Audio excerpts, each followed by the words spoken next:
Hello everyone and welcome to lesson 22.2b. I've entitled this video, West African Kingdoms.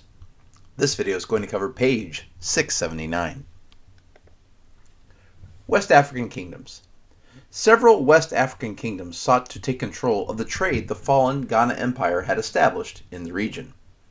Islam was taking hold in northern West Africa, and the most powerful of the new trading kingdoms were Muslim, Mali and Songhai. Mali. The trading kingdom of Mali came after Ghana. Mali grew rich from the gold for salt trade. Its rulers conquered neighboring lands and built an empire. The empire of Mali reached its height under the emperor Mansa Musa. The city of Timbuktu, which was already an important trading post, became a center for Islamic culture. Mansa Musa went on a historic pilgrimage to Mecca. By the time Mansa Musa returned home, the Islamic world knew there was a new and powerful Islamic kingdom south of the Sahara. Question number 1. What empire fell to allow new empires to rule in West Africa? The Ghana Empire. Number 2. What religion was taking control over West Africa at that time? Islam. Question 3. What trading power came after the Ghana Empire? The Empire of Mali. Question 4. How did the Mali Empire become so rich and powerful? Through the gold for salt trade. They had tons of gold and they were willing to trade it for salt. Question 5. Who is the most famous ruler of the Mali Empire and the richest person in human recorded history? Mansa Musa. Question 6. What city in the Mali Empire was an important trading post and a center for Islamic culture? Timbuktu, and you can see that pictured right there on the map. Question 7. What important Islamic city did Mansa Musa go on an epic pilgrimage? He went to the historic and important city for the Muslim faith of Mecca. Songhai. After Mansa Musa's death, Songhai replaced Mali as the most powerful West African empire. A well-trained army and a navy that patrolled the Niger River made Songhai the largest of the three trading empires. Songhai now controlled the region's trade routes, had salt mines in the Sahara, and sought to turn their empire into the center of Islamic learning. The Songhai Empire eventually fell to the Moroccans. You can see them pictured right there, who seized the salt mines and destroyed the empire by the end of the 1500s. Question 2. What empire replaced the Mali Empire after Mansa Musa died? That was the Songhai. Question 9. What two military advantages did the Songhai Empire have to make them powerful?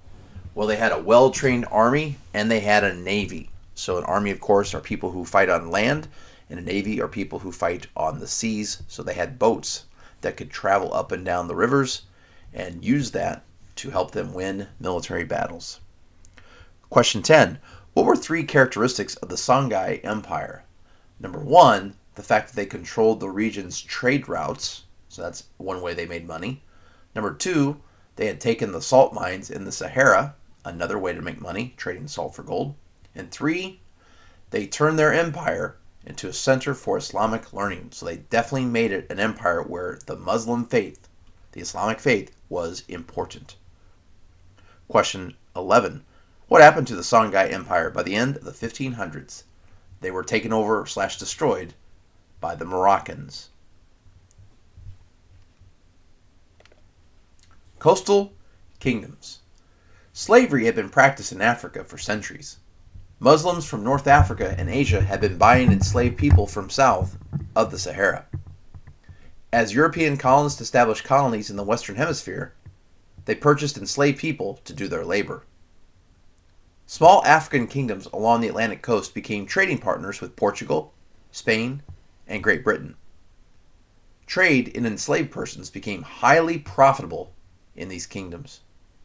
When Europeans outlawed the slave trade, the kingdom's economies began to fail.